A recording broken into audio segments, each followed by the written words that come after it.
Welcome to Car Coach Reports. This is 4 Minute Friday, and I'm Lauren Fix for the week ending November 9th, 2018, inside the 2019 Mazda CX-9 signature all-wheel drive, hence the beautiful interior.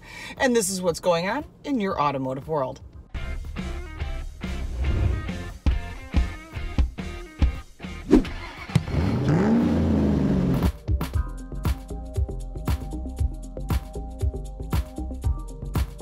Number one, we all know that owning a vehicle is expensive. It's not just the cost of the vehicle and your monthly payments, but you also have insurance and you have depreciation and the cost to maintain it and all those things that go along with it.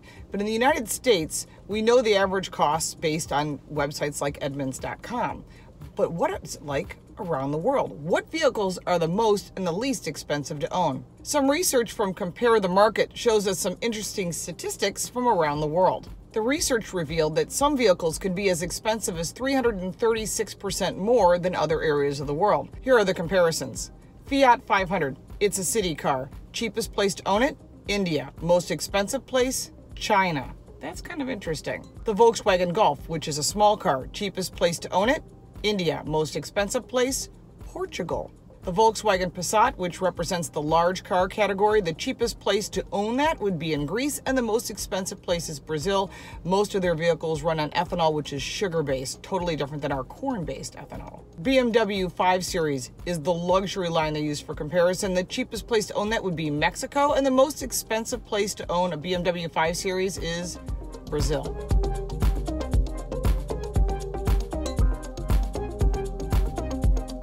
Number two, Cadillac cancels its subscription service called Book by Cadillac. It initially came out as a car share service where you would subscribe for $1,800 a month and you could use whether you wanted an Escalade if you needed it, or maybe you need an XT4 or an XT5, whatever it is, you would then just go and pick up that vehicle and use that vehicle. Common sense tells us that either enough people didn't continue using that service or it just got too expensive to operate that service and they were taking a loss. When you think of rideshare services, many people are thinking, oh, Maven and all these great rideshare services.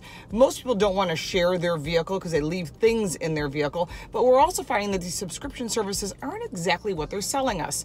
They say, oh, we've got these great vehicles and they're $1,100 a month, like the new Volvo S60 Polestar, and you find that there's only 20 vehicles. 20! And they only come fully loaded and they're already prepackaged. You pick your color, and the thing is they say they're sold out. That's kind of not honest with the consumer when there's only 20 vehicles. I mean, you can find 20 people going to lunch. So I think that the idea is, before you think about these subscription services, look a little deeper. What happens if they do end the service? Are you going to get stuck with a bill? How are you going to get reimbursed? What is it going to leave you for a car? Things to think about.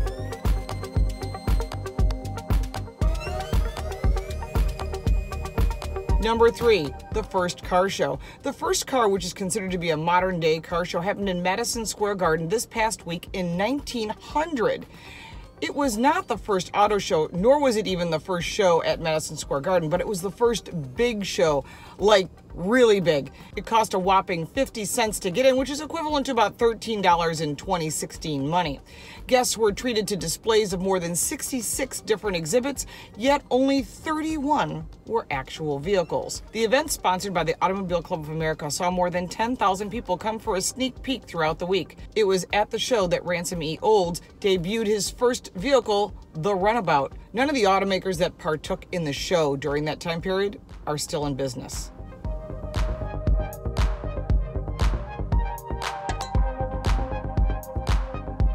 This week in automotive history, November 1st, 1895, the first U.S. Auto Club was formed. Also this week, November 1st, 1895, the first magazine devoted to vehicles, that's horseless carriages, was called The Horseless Age. There'll be a full car review on the Mazda CX-9 coming up in just a few days.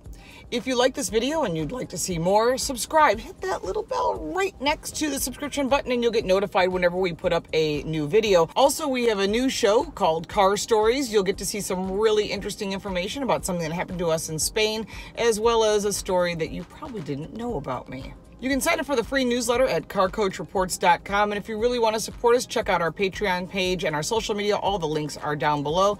Thank you so much for watching, and we'll see you next time.